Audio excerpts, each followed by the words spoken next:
So,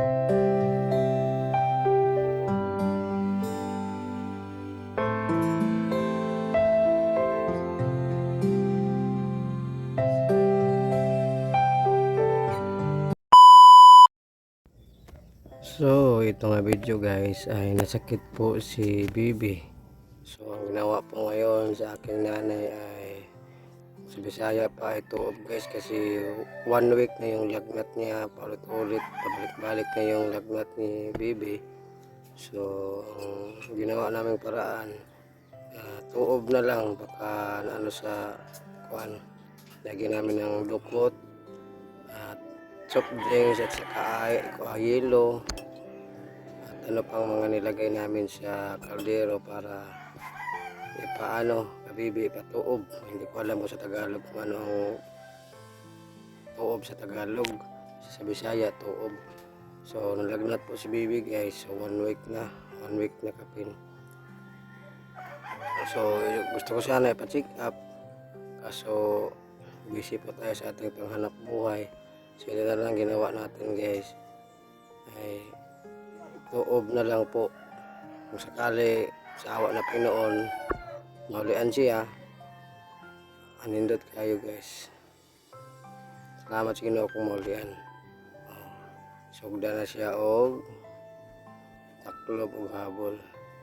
Tagal-tagal to guys. Kasi yung usok ng kaldero, yung init, dyan sa loob hindi talaga pinalabas. Yun, nagpagtugaok ng manok guys. Gusto po talaga sa ating mga viewers, supporters, minsan na po talaga nga minsan lang tayo makablog dahil sa pagpaningkamot na to ngitag panginabuhi aron makakauno. So yan, sinimula na pagtuob. Tagal-tagal po tayong matapos sa pagtuob guys para lumabas talaga yung singot or pawis ni Bibi.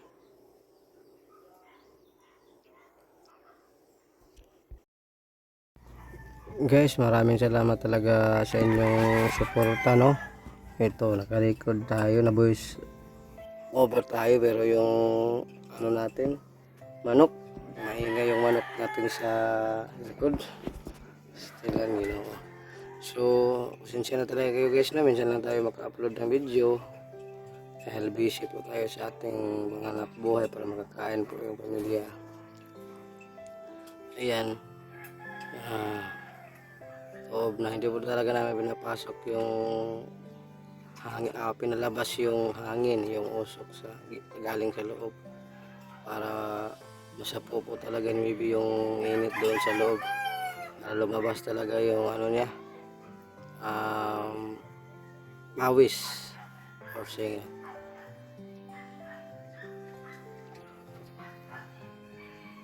Ingay talaga guys yung ano, maingay talaga yung aso, manok dito.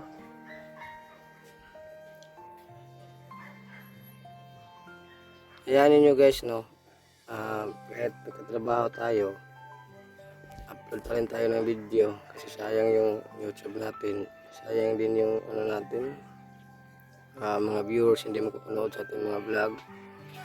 So ayan nyo guys, pag naano na yung barbershop natin, kasama na tayo doon kasi yung kapatid ko is busy pa guys, busy pa siya.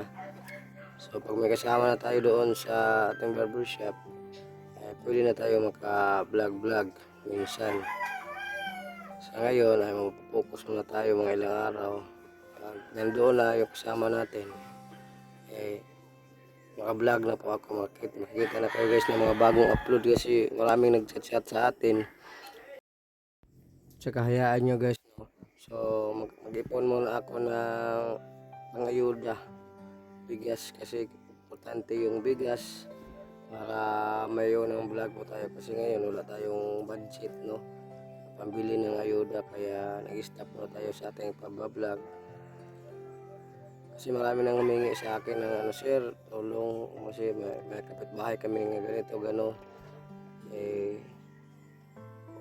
Gusto ko sanang puntahan kaso kulang po tayo sa ayuda guys, wala po tayo pang ayuda. Kasi nabuhos po natin yung pera lahat ni Mami Secret Sponsor sa ating puhunan sa barbershop. Kaya kung sakali man makaipon-ipon ako, makabili tayo ng ayuda, kasi mapuntahan ko yung mga nangailangan. Sabi ko sa kanila, ang una kong gagawin ay bigyan mo na ako ng kahit kunting tulong, saka i-upload ko yung video. Saka pagkatapos ko ma-upload yung video, ay dyan na natin malalaman kung mayroon bang tutulong sa inyo o tutulong sa kanila. Yan, sinasabihan ko yung mga chat sa akin. So hintayin lang muna kayo guys, kasi lapit na. Kaya panipon ako, may mga upload na tayo ng mga bago. Kasi ito si Bibi guys, ang naramdaman niya sa katawan, masakit na yung biwang niya, yung sa likuran na biwang, yung sa tagiliran, masakit daw. Tapos yung ihi na kulay bula, parang UTI yata to. So pinainom ko siya ng Banaba, pinainom ko siya saka mga gamot, saka kuan guys, tambal. Pinainom ko na si Baby, yun, pabalik pa rin yung lagnat niya. So tinuuban na lang namin, kasakali sa awa ng Pinoon ay maayos na maulian na siya. Shout out sa lahat ng mga viewers, thank you so much talaga sa inyong magpanonood guys. Na-miss nyo talaga ako sa aking mga upload, sa mga vlog. Hayaan ninyo guys, balik natin yung dati natin pagbablog. Marami tayong mga upload. Pag may kasama na ako doon sa aking barbershop, kasi na-busy pa yung kapatid ko guys. Pag nandoon na nakulakaw na ako guys. Siguro mga ilang na lang, mga 1 week na siguro, hindi na matatagal. Kasama na ako doon. Saka sakto din, makapag-ipon ako ng pangayuda kasi mahal ang bigas ngayon. Kasi nasa mga yung mura nasa may 40 na, 40 pataas mayroon na. Nakahiya naman kung magbigay lang ako ng 1 kilo, tapos marami yung mga anak, sakali ma-vlog ko maraming mga anak, tapos magbigay lang ako ng 1 kilo, kawawa naman, isang kain lang nila. So kailangan ko muna mag-ipon-ipon ng pang-ayuda. Yung may 5 sack sanang may bigay, yung 5 kilos, yung 1 sack na 5 kilos na maganda, para naman mga ilang araw din nila maubos. Kasi gusto kong balikan yung mga vlog ko, kulang po talaga sa budget. Ipon muna sa Bulasoy guys, hayaan nyo. Ito po si Bulasoy, yung vlogger na walang-wala po talaga, makain lang. Kasi kailangan lang po tayo ng tulong ng mga sponsor para makatulong sa iba. Kasi kung ako yung asahan guys, wala naman talaga ako. Kailangan ko talaga suporta ninyo para makatulong sa mga kababayan natin yung naghirap dito sa Mindanao.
So hanggang dito na lang po yung video natin guys. Pinainom na din si Bibi ng kuan katong gipa tuob siya. Salamat guys and God bless you all. I love ya.